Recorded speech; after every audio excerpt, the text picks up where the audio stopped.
Hello guys. അപ്പോൾ ഇന്നത്തെ നമ്മുടെ പരിപാടി എന്താണെന്ന് വെച്ചാൽ ഇന്ന് ഗണേശ ചതുർത്ഥിയാണ്. അപ്പോൾ നമ്മളെല്ലാവരും കൂടെ അത് കാണാൻ വേണ്ടി വന്നു. എല്ലാ വർഷവും നമ്മുടെ അവിടെ നല്ല അടിപൊളി പരിപാടി ഉണ്ടാവാറുണ്ട് കേട്ടോ. അപ്പോൾ ഇങ്ങനെ ഗണേശന്മാരെല്ലാവരും കൂടിയിട്ട് റാലി ആയിട്ട് ഇങ്ങനെ പോകുന്നത് നേരെ ദ്വാരക ബീച്ചിലേക്കാണ്. ദ്വാരക ബീച്ചിൽ വെച്ചിട്ടാണ് ഇവർ നിമജ്ജനം ചെയ്യുക.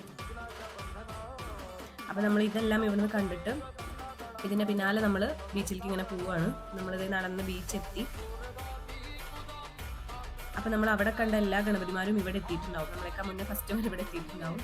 അത് കഴിഞ്ഞ് ബീച്ചിൽ വെച്ച് കുറച്ച് പൂജയും പരിപാടികളൊക്കെ ഉണ്ട്. ഇത് വേറൊരു വൈബ് എക്സ്പീരിയൻസ് ആണ് കേട്ടോ. ഇത് നമ്മൾ നേരിട്ട് തന്നെ എക്സ്പീരിയൻസ് ചെയ്യേണ്ട ഒരു പരിപാടിയാണ്. അത് കഴിഞ്ഞ് നിമജ്ജനത്തിനുള്ള ടൈമായി.